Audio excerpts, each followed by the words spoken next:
നിങ്ങൾ flat book ചെയ്തതിന് ശേഷം പിന്നെ താക്കോൽ വാങ്ങാനാണ് നിങ്ങൾ ബിൽഡേഴ്സിന്റെ ഓഫീസിൽ പോകുന്നത് എങ്കിൽ ഉറപ്പിച്ചോളൂ നിങ്ങൾക്ക് നല്ലൊരു അഡീഷണൽ എക്സ്പെൻസ് കാത്തിരിക്കുന്നുണ്ട്. ഈ വക എക്സ്പെൻസ് ഒന്നും നിങ്ങൾക്ക് വരാതിരിക്കാൻ ഞാൻ പറഞ്ഞിട്ടുള്ള കുറച്ച് നിസാറായ കാര്യങ്ങൾ ശ്രദ്ധിച്ചാൽ മതി. സാധാരണ നമ്മളെല്ലാവരും ഫ്ലാറ്റ് എടുത്തു കഴിഞ്ഞാൽ അതിന്റെ ലാസ്റ്റ്, അതായത് ഫസ്റ്റ് നമ്മൾ പേയ്മെന്റ് കൊടുക്കാൻ വേണ്ടി ബിൽഡർ എടുത്ത് പോകും, പിന്നെ ലാസ്റ്റ് ഹാൻഡ് ഓവറിംഗ് സമയത്താണ് പോകാറുള്ളത്.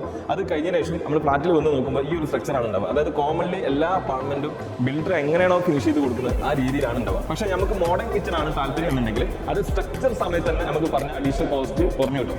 അതല്ലെങ്കിൽ ഇന്റീരിയർ ചെയ്യുന്ന സമയത്ത് എല്ലാം ഫിനിഷ് ചെയ്തിട്ടാണ് ഒരു കൺസൾട്ടന്റിനെ സമീപിക്കുന്നുണ്ടെങ്കിൽ ഇതൊക്കെ നമുക്ക് എക്സ്ട്രാ കോസ്റ്റ് ആയിട്ട് വരും. ഇതൊക്കെ പൊളിച്ച് ഒഴിവാക്കിയിട്ട് വേണം ഓപ്പൺ കിച്ചൺ നമുക്ക് ചെയ്യേണ്ടി വരും. അതേപോലെ സ്ട്രക്ചർ സമയത്ത് തന്നെ ഇന്റീരിയറിന് വേണ്ടി നിങ്ങൾ കൺസൾട്ട് ചെയ്യുകയാണെങ്കിൽ നിങ്ങൾക്ക് ഇലക്ട്രിക്കൽ അൾട്രാഷൻ വർക്ക് ചെയ്യുന്ന സമയത്തും അതിന്റെ കളർ ആണെങ്കിലും ബ്രാൻഡ് ആണെങ്കിലും അതുപോലെ തന്നെ ഫ്ലോർ ടൈലൊക്കെ നമ്മൾ ചൂസ് ചെയ്യുന്ന സമയത്ത് അതിന്റെ ഇന്റീരിയർ കൺസെപ്റ്റിനനുസരിച്ചിട്ട് തന്നെ നമുക്ക് ചെയ്യാൻ പറ്റും. അപ്പോൾ വളരെ കോസ്റ്റ് എഫക്റ്റീവോട് കൂടി ലക്ഷറി ഒട്ടും കുറയാണ്ട് നിങ്ങളെ ഫ്ലാറ്റ് ഇന്റീരിയർ വർക്ക് ചെയ്യാം.